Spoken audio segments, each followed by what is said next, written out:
Okay, let's go live. This is James Maduke speaking. I've got 4 really cool tools for you today.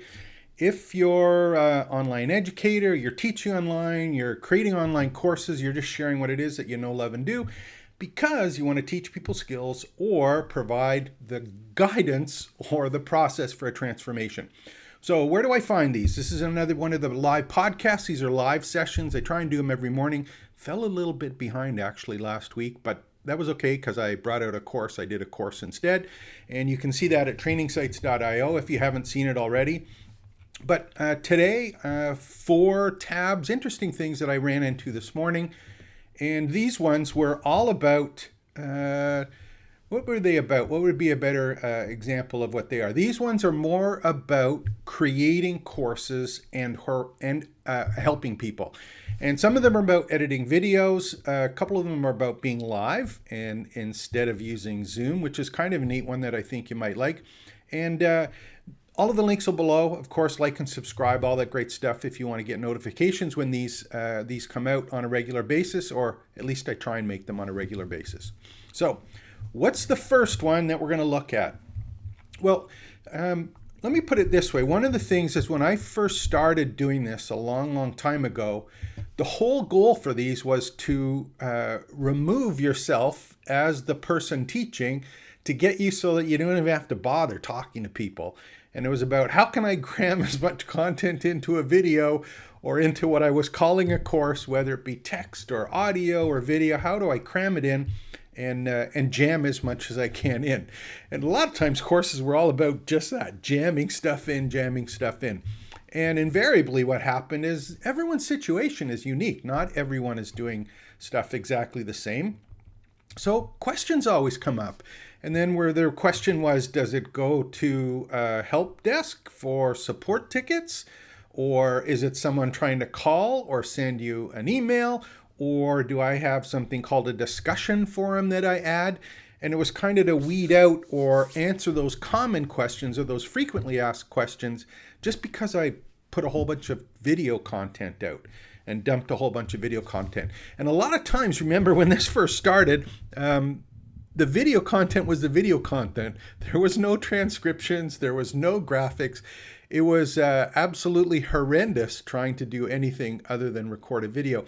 And even recording the video required tons of edits, a lot of work, and often someone else to do the work. That's actually another session we're going to be doing about live events or live editing and how I'm moving to that.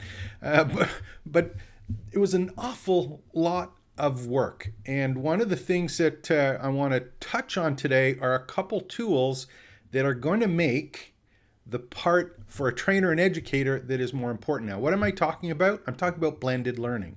And blended learning is when an online course or e-learning or any kind of training, whether it be teaching online or live in person, those videos and a live person, and that live person can be online, or in many cases it used to be, or it might still be person to person. But I'm talking about blended learning online with recorded content. So it's those 2 pieces together that get added together. And if you're on a WordPress site, you're probably using one of the 3 learning management software plugins. There's LearnDash, which is kind of I think it might be, it's not the granddaddy, but it's the one that's most popular. There's another one called Lifter LMS, which is very good. I've used in the past and we've used it on client sites. And then one after that is Tutor LMS that we actually use on the My Pickleball Friends mobile app for anyone interested in pickleball. So there's 3 courses or learning management systems or software that are available on WordPress. There's a whole bunch of additional services. The ones I'm talking about today are the WordPress-based ones. And in the past, all it's ever been is, hey, do your course, here's your content, take the course, do some quizzes, maybe get a certificate. There's a couple added plugins that do things like notes. But I'm going to share with you one of the things that has just recently changed. And what that one is all about is blended learning. So let's take a look and see how that actually works. And I think on this one, maybe we can do this one. I'll have to figure out which one it is. Again, these ones are live edits. So I'm doing this on the fly. Okay, there we go. So I'm going to go and I'm going to open up the LearnDash site. And this LearnDash site is at learndash.com, and I'll give you the links below to all of these. But what they announced on June 14th, right there, 2024, at least when this blog post came out, it's time to get into blended learning. So what it allows you to do is for each of the courses or lessons, you can set up, I think it's, we'll go take a look in a sec, but I'm pretty sure it's lessons can be set up as a virtual lesson in your course. So there might be video course, video course, video course, and then or lesson with video course, lesson with video course, lesson with video course. Then there might be one listed that is live. So you've now got blended learning, and any of the courses that you have the ability to add those particular pieces as you get going. So let me just open up one here. I'm do it in the background. Actually, we'll go back to the headshot here. I'll do it in the background where we're looking. This gives you all sorts of great opportunities as a teacher to be able to get involved and kind of structure what it is that you're trying to do with the customers or the clients or the people that you're teaching. And I think there's a lot of flexibility here because personally, in as much as when I started out, I wanted to not talk to people, one of the things that you can do is you can get involved with people with their unique situations, be able to help them out. And also being able to help them out allows you to learn as the instructor about I'm just typing some stuff in underneath, learning about what's happening in real life and changing what it is that you're teaching or how you're teaching it to people to make the best of it. So I think there's a huge opportunity there. And it just means that you've got to think now when you're using or doing all of these, where can I fit in or where's the appropriate place to actually bring in some lessons. So there we go. So I'll just show you this now. I'll bring up the screen so that you can see it. And this one right now, so what I did is I just created a lesson and I just created a course, a blank course and a blank lesson. And when I go to the lesson page, which is normally what you see, I called it blended. I can put in my text, but in the settings of LearnDash, if you take a look now at settings, it has all of the different settings that are available to you as the instructor, as a teacher, right? Lesson materials, video progression, so people have to finish the whole video before going on to the next side. Maybe have to do an upload. Maybe they've got to be able to watch the video for a certain amount of time, or in fact, take the lesson for that amount of time. But underneath, we've got sample lessons and the schedule, but look what's here now, external lessons. Now, what's an external lesson? Let's take a look. This lesson takes place in a virtual setting, i.e. Zoom or in person. And these ones, we have the opportunity of clicking Zoom or in person and requiring attendance, yes or no. So, do I have a lesson here? Yeah, absolutely. Can I put a Zoom link in? Yes. Can I put a registration for an event in? Yes. So I'm now able to have real control over what I'm teaching and how I'm teaching it to people. And I think this is going to be a huge benefit, especially as the course content gets a little, not less professional, but at least spaghetti-like thrown up against a wall. I think there's going to be a movement back to teaching and actually how this information and processes actually get taught to people. And I think blended learning is going to be a huge, huge benefit for that. So one of the things that happens here is that, it's got virtual learning there, and I've got a Zoom call. Maybe I don't want to use Zoom. I don't know about you, but Zoom isn't my favorite. It's not my absolute favorite. I do like it. And in fact, it's now available in a number of applications that we use, one of them called Ecamm, which is what I'm doing this live broadcast on. And more importantly, I do all my live edits on. We can actually have Zoom calls directly in the live streams now, and or the recordings that we do as live streams. So that's kind of important, but maybe sometimes you don't want to use that. Maybe you want to have another tool that works like Zoom that gives you a lot more flexibility and be able to use that as your virtual training and virtual session. So what I'm going to do is I'm going to open up another one that I have an account with, and we'll open up the screen here. So hopefully you'll be able to see it properly. And there we go. So this one's called sessions.us.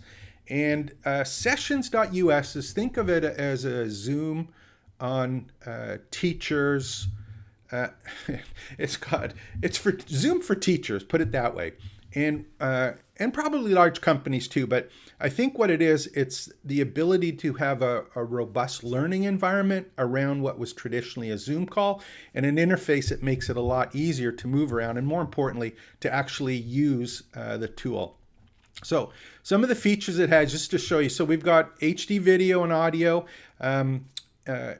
agendas, workspaces, bookings and schedules, and it's also got event management, and you can even take payments with this. So I'll show you an interface now, just of one of our test accounts here, and you can see as an example on the left hand side here, if I go to home, I can schedule session or just do a start session right away.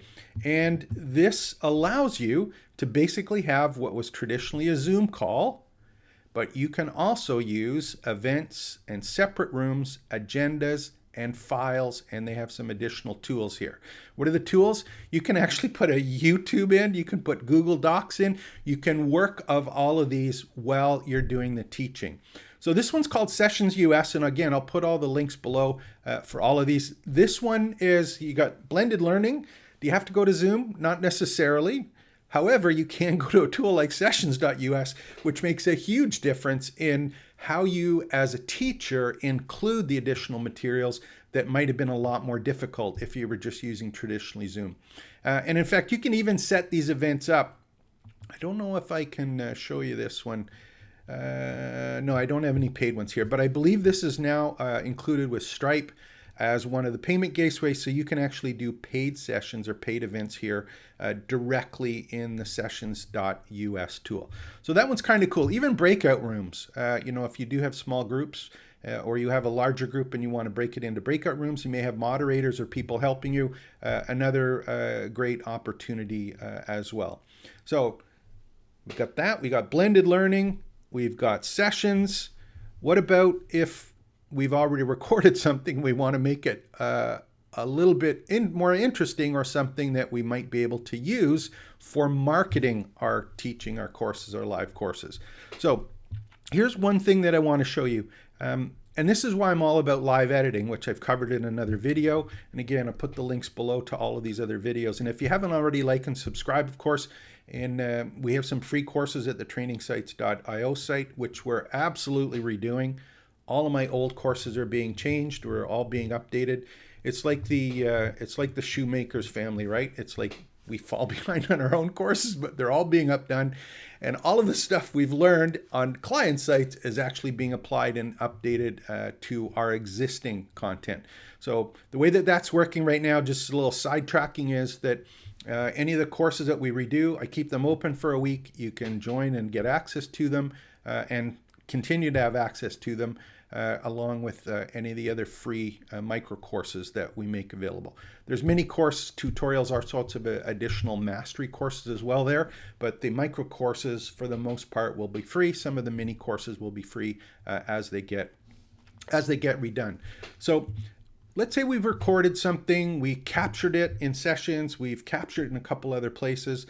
One of the things that people often like to do is they may want to go and do some edits on their particular course. So what I'm going to do is I'm going to show you one here. Let me just open one up. One of the tools that we use, and it caught my eye because I've been a user of this particular tool for a long time. This one's called Camtasia from TechSmith. Again, I put all the links below. This one I actually have before these planning levels came out. So I'm on a maintenance thing because I've had it for probably 10 years when it first came out on Windows. I'm on a Mac now. However, there's some really cool things that they just did. If you've heard of Descript before, I don't know if you've heard of Descript before. Descript came out as a video editor because what it did is you uploaded the video and it created a transcription. And if you made edits to the transcription, it made edits in the video. And transcriptions, you used to have to use tools like Otter, for example, which was one, it's just a transcription tool. That came out just by itself. Descript came out that it used the whole idea of having a transcription and allowing it to edit the content. But until recently, when a new thing came out this week, which I covered in another video on Descript, there was no way to get the transcription and use the transcription that went along the courses that you were creating, or to be able to be used as blog posts or things that you wanted to do marketing or business. So something came out with Camtasia. I'm just going to share that with you right now. And I don't have a Camtasia open, unfortunately. Do I have it open? Let me just check on the bottom here. No. Do I have it open? No, I don't. So what they did with this particular tool, and I'll open this one up if I can find it. This is near the bottom. And again, I put all the links for here as well. This is the one that was kind of interesting to me. If you've ever watched training videos or educational videos or shorts, you often see that there's captions on the bottom of the videos. And again, it's one thing to be able to talk to the camera and have what's called a lower third or sections there. But in many cases, it requires a lot of editing and changing. So if you're doing a live training, it's not the easiest to do it, let alone live, because you don't have the captions until after, right? This tool now, Camtasia, the latest version, allows you to do what's called dynamic captioning and subtitling and exporting. So the cool thing with this is that you now, after you've done your recording of your lesson, your tutorial, whatever it happens to be, you can upload it to make some additional edits. For example, put a tip and a tail on your recording to make it a course material. You can now just put your video in and it will create those animated scrolling captions across the bottom of your video. And again, there's a lot of valuable content in the auditory portion of it that gives you a great ability to add another channel or level other than just your headshot doing it. And these are animated captionings or dynamic ones. So they can either scroll across the bottom, or sometimes you'll see, for example, the text gets enlarged or the text gets the background, which is the actual word that is being spoke. So that one's a really cool one. Again, I'll put the link for that one below. This is new, and this is brand new for Camtasia, and I believe it's on both Mac and Windows now, which is great news. Now, I'm going to show you one other cool edit. I'm going to open up. This is the fourth one today. How does this one work? This one is, well, I did another video on where do I store my videos. If you've heard any of the places to store videos, a lot of people put videos up on YouTube here, but is that the best place to keep your videos? You might hear some other tools, for example, like Vimeo or Uscreen, or there's even a place to store videos. I think it's called bunny.net, where you can upload your videos. Sometimes you upload your videos to Amazon or any of these big storage areas, but where's the best place to put it? One of the areas that I, again, have been a long time user of is called Vimeo, which we did some other courses and other information on. The reason Vimeo is interesting is because when you're using Vimeo, you have the ability to protect your content. That's one of the big things. And again, the second thing is you can easily remove all of that external branding that shows up, for example, on YouTube. It can be completely removed out of the picture. Now, the one thing that's neat with that one, and I think I have one open, I'm going to open this one up. Yeah. So one of the things now that we can do with Vimeo, or at least I found on Vimeo, is you can have kind of playlists or libraries and types of actual courses. You can break it up in a course. And I'm going to show you that library. I did a campus tour last week, redid one as part of one of the other courses I did on onboarding. And I'll open up the screen for you so that you can see it. There's one of the ones that we're doing. And if I go take a look and open one of these, let me just open one here. And the video is going to open up, which is there, which I have a description and a title and things that are important to me. Again, I can customize these for my course, but the one that's interesting here is on the left-hand side. You see one that's called, for me anyways, it's called Edit. And one of the things that it does is it now has the text-based trimmer in it and stitching together additional pieces. So if you are making videos that you've captured in these live sessions that does require a tip and a tail.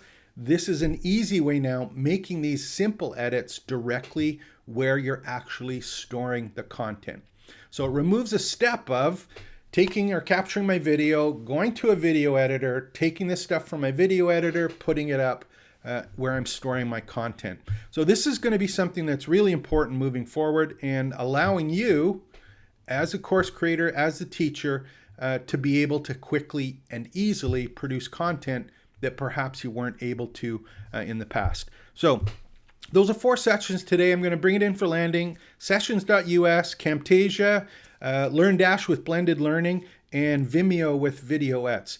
This is stuff that I just ran into today. Again, I run into these. These are live sessions. Getting better at it all the time. I try and get them in every day. Sometimes I get not lost, I just run out of time, or I don't run into anything that's really interesting. This is the stuff that I ran in today. So if you want to learn how to do this stuff yourself, go to trainingsites.io. If you want to find out what's involved, but just don't have the time, don't have the technical knowledge, and just want it all done for you, go to trainingsites.io as well. And actually, if you look on the screen right now, you can see that there's the Just Ask Trainingsites / it's trainingsites.io/talk or /strategy, either one. You'll get a 30-minute call with me and we'll go over your unique situation. I'll give you some suggestions and some next steps moving forward. So hope you enjoyed this session. Again, I went as quickly as I can, covered what I could. We'll be back again tomorrow with some more hopefully great content, stuff that you can use to start, build, and grow your education business. Take care.